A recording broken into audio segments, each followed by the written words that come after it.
आकाशवाणी गोरखपुर से प्रादेशिक समाचार।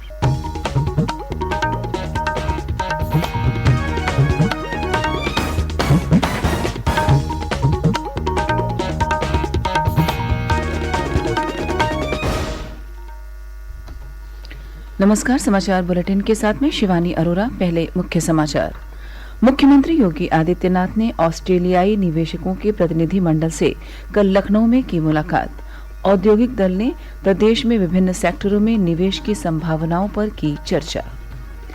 मुख्यमंत्री ने कानपुर में आयोजित प्रबुद्धजन सम्मेलन में 388 करोड़ रुपए की 272 विकास परियोजनाओं का किया लोकार्पण और शिलान्यास। कहा, प्रदेश में निवेशकों को पूरी सुरक्षा के साथ उपलब्ध कराई जा रही है हर व्यवस्था। कृषि मंत्री सूर्य प्रताप शाही ने किसानों से की अपील, अपनी फसलों के नुकसान की क्षतिपूर्ति के लिए अवश्य कराएं बीमा।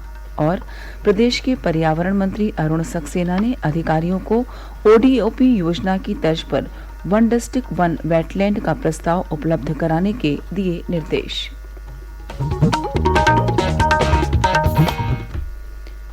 अब समाचार विस्तार से। मुख्यमंत्री योगी आदित्यनाथ ने कहा है कि राज्य में प्रति व्यक्ति आय में बढ़ोतरी के लक्ष्य के साथ हमारा प्रयास है कि प्रदेश में उपलब्ध असीम व्यावसायिक अवसरों से देश और दुनिया लाभान्वित हो। मुख्यमंत्री योगी आदित्यनाथ ने कल अपने सरकारी आवास पर ऑस्ट्रेलिया की डिप्टी हाई कमिश्नर सारा स्टोरे के नेतृत्व में आए ऑस्ट्रेलियाई निवेशकों के एक प्रतिनिधिमंडल से मुलाकात में यह बात कही। भेंट के दौरान ऑस्ट्रेलियाई औद्योगिक दल ने प्रदेश में विविध सेक्टरों में निवेश की संभावनाओं पर चर्चा की और आगामी यूपी ग्लोबल इन्वेस्टर समिट 2023 में सहभागिता के लिए उत्साह भी जताया। इस अवसर पर मुख्यमंत्री ने कहा कि सरकार आगामी 10 से 12 फरवरी 2023 तक लखनऊ में यूपी ग्लोबल इन्वेस्टर समिट का आयोजन कर रही है। यह इन्वेस्टर्स समिट वैश्विक औद्योगिक जगत को प्रदेश के आर्थिक विकास में सहयोग करने के लिए एक इंटीग्रेटेड मंच प्रदान करने में उपयोगी सिद्ध होगा। ऑस्ट्रेलिया के उद्यमियों निवेशकों का सहयोग इस समिट को नई ऊंचाइयों तक ले जाने में उपयोगी होगा। मुख्यमंत्री ने कहा कि उत्तर प्रदेश की उर्वरक भूमि इस प्रदेश की समृद्धि का मूल आधार है। उत्तर प्रदेश आज भारत की अर्थव्यवस्था के ग्रोथ इंजन के रूप में नई पहचान बना रहा है। मुख्यमंत्री ने ऑस्ट्रेलियाई निवेशकों से कहा कि प्रदेश में विश्व स्तरीय रोड कनेक्टिविटी की उपलब्धता है। यहाँ के एक्सप्रेसवे राज्य में मैन्युफैक्चरिंग केंद्रों को निर्बाध कनेक्टिविटी प्रदान करते हैं। उत्तर प्रदेश 5 अंतर्राष्ट्रीय हवाई अड्डों वाला देश का एकमात्र राज्य बनने जा रहा है। यहाँ देश का पहला अंतर्देशीय जलमार्ग विकसित किया जा रहा है। साथ ही सबसे बड़ा रेल नेटवर्क उत्तर प्रदेश में ही है। श्री योगी ने कहा कि राज्य में कृषि के बाद एमएसएमई रोजगार का सबसे बड़ा क्षेत्र है। आज प्रदेश में 90 लाख से अधिक एमएसएमई इकाइयां कार्यरत हैं, जो करोड़ों युवाओं के सेवा योजन का माध्यम बनी हुई हैं। मुख्यमंत्री योगी आदित्यनाथ कल कानपुर में आयोजित प्रबुद्धजन सम्मेलन में सम्मिलित हुए। इस मौके पर मुख्यमंत्री ने 388 करोड़ रुपए लागत की 272 विकास परियोजनाओं का लोकार्पण और शिलान्यास किया। इस मौके पर श्री योगी ने अपने संबोधन में कहा कि मैं अपनी धार्मिक, आध्यात्मिक, सांस्कृतिक और ऐतिहासिक पृष्ठभूमि के लिए प्रख्यात कानपुर की धरा को नमन करता हूँ। इस कार्यक्रम में मुख्यमंत्री ने कहा कि हमने गंगा मां की अविरलता और निर्मलता को आगे बढ़ाने का काम किया है। सीसामऊ नाला के सीवर पॉइंट को सेल्फी पॉइंट में बदला गया है। देश में 2 डिफेंस कॉरिडोर बन रहे हैं, उनमें से एक का केंद्र बिंदु कानपुर है। मुख्यमंत्री ने कहा कि बहुत जल्द ही कानपुर का अपना एयरपोर्ट भी होगा। उन्होंने कहा कि हम उत्तर प्रदेश में प्रत्येक निवेशक को पूरी सुरक्षा उपलब्ध कराने के साथ तकनीकी युक्त व्यवस्थाएं दे रहे हैं। देश का सबसे बड़ा single window system Uttar Pradesh के पास है, जहां 350 से अधिक स्वीकृतियां आपको एक साथ उपलब्ध हो सकती हैं। देश के अंदर जो 2 डिफेंस कॉरिडोर बन रहे हैं, उनमें से एक कानपुर भी उसका केंद्र बिंदु है।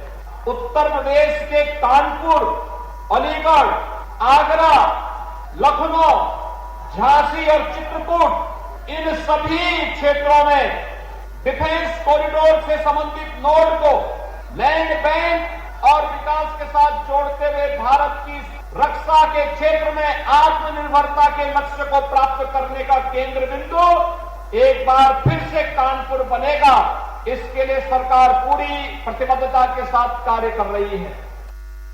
मुख्यमंत्री योगी आदित्यनाथ ने निर्देश दिए हैं कि आमजन की सुविधा को ध्यान में रखते हुए न्यायिक प्रक्रिया को सुगम बनाने के लिए पायलट प्रोजेक्ट के तौर पर 10 जनपदों में एकीकृत न्यायालय परिसरों का विकास किया जाए।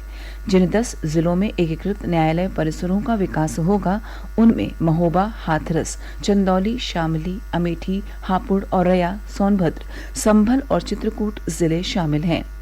वर्तमान वित्तीय वर्ष में अनुपूरक बजट में इस विशेष परियोजना के लिए 400 करोड़ रुपए की व्यवस्था की गई है। मुख्यमंत्री ने एक उच्च स्तरीय बैठक में कहा कि एकीकृत न्यायालय परिसर में जिला और अधीनस्थ न्यायालय, वाणिज्यिक न्यायालय, विविध ट्रिब्यूनल, फास्ट ट्रैक कोर्ट और लोक अदालत शामिल होंगे। यहाँ आवासीय कॉलोनी, पार्किंग और फूड प्लाजा की भी व्यवस्था की जाए। प्रादेशिक समाचार आप आकाशवाणी गोरखपुर से सुन रहे हैं।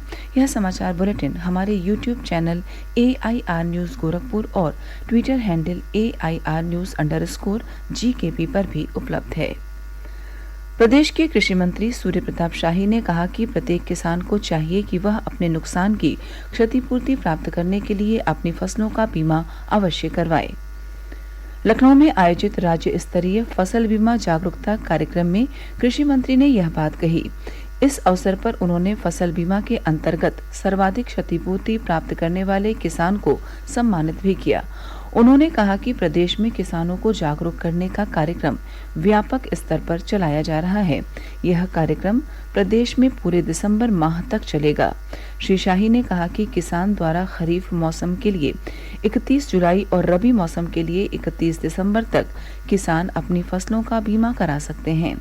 उन्होंने कहा कि किसानों द्वारा ग्राम पंचायत स्तर पर खरीफ फसलों का बीमा कराया जा सकता है।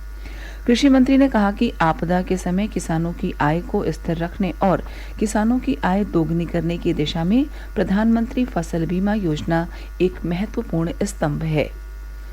प्रदेश के पर्यावरण, वन, जलवायु परिवर्तन और जंतु उद्यान राज्य मंत्री अरुण कुमार सक्सेना ने ODOP योजना की तर्ज पर प्रत्येक जनपद में 1 डिस्ट्रिक्ट 1 वेटलैंड का प्रस्ताव उपलब्ध कराने के निर्देश सभी प्रभागीय वन अधिकारियों को दे दिए हैं। उन्होंने यह भी कहा कि प्रत्येक जनपद में वेटलैंड को इको टूरिज्म के तहत विकसित किया जाए। कल लखनऊ में आयोजित समीक्षा बैठक में उन्होंने कहा कि कुकरेल वन्य प्राणी उद्यान और नाइट सफारी की स्थापना का कार्य जल्द से जल्द शुरू कर दिया जाए।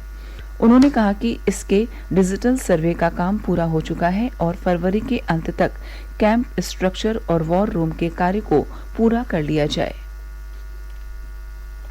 राज्यपाल आनंदीबेन पटेल आज वाराणसी में सार्वभौमिक स्वास्थ्य कवरेज दिवस 2022 के उपलक्ष्य में 2 दिवसीय सम्मेलन का उद्घाटन करेंगी।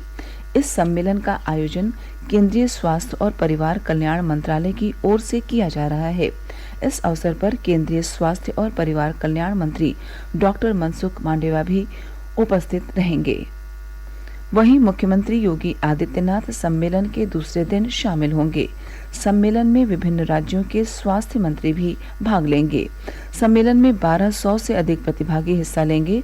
सार्वभौमिक स्वास्थ्य कवरेज का उद्देश्य सभी लोगों तक पर्याप्त रूप से प्रभावी गुणवत्ता वाली जरूरी प्रोत्साहक, निवारक, उपचारात्मक और पुनर्वास संबंधी स्वास्थ्य सेवाओं तक पहुंच सुनिश्चित करना है। कौशाम्बी जिले में मुख्यमंत्री सामूहिक विवाह योजना के अंतर्गत 653 जोड़ों की शादी संपन्न कराई गई। सरकार द्वारा गरीब परिवारों की लड़कियों के हाथ पीले करने के लिए मुख्यमंत्री सामूहिक विवाह योजना संचालित की गई है। इसके अंतर्गत जिले की ओसा मंडी स्थल में सामूहिक विवाह कार्यक्रम आयोजित किया गया। जिलाधिकारी सुजीत कुमार ने मुख्यमंत्री सामूहिक विवाह योजना कार्यक्रम का शुभारंभ किया। उन्होंने बताया कि इस सामूहिक विवाह में 6 मुस्लिम जोड़ों की भी शादी संपन्न हुई। उन्होंने बताया कि योजना के अंतर्गत 33,30,300 से अधिक धन खर्च करके शादी संपन्न कराई गई।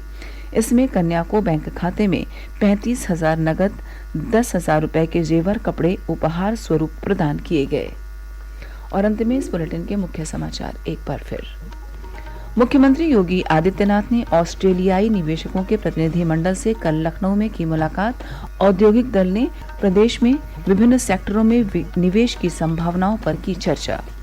मुख्यमंत्री ने कानपुर में आयोजित प्रबुद्धजन सम्मेलन में 388 करोड़ रुपए की 272 विकास परियोजनाओं का किया लोकार्पण और शिलान्यास। कहा, प्रदेश में निवेशकों को पूरी सुरक्षा के साथ उपलब्ध कराई जा रही है हर व्यवस्था। कृषि मंत्री सूर्य प्रताप शाही ने किसानों से की अपील, अपनी फसलों के नुकसान की क्षतिपूर्ति के लिए अवश्य करवाएं बीमा। और प्रदेश के पर्यावरण मंत्री अरुण सक्सेना ने अधिकारियों को ODOP योजना की तर्ज पर 1 डिस्ट्रिक्ट 1 वेटलैंड का प्रस्ताव उपलब्ध कराने के दिए निर्देश। इसी के साथ प्रादेशिक समाचार समाप्त हुए। नमस्कार।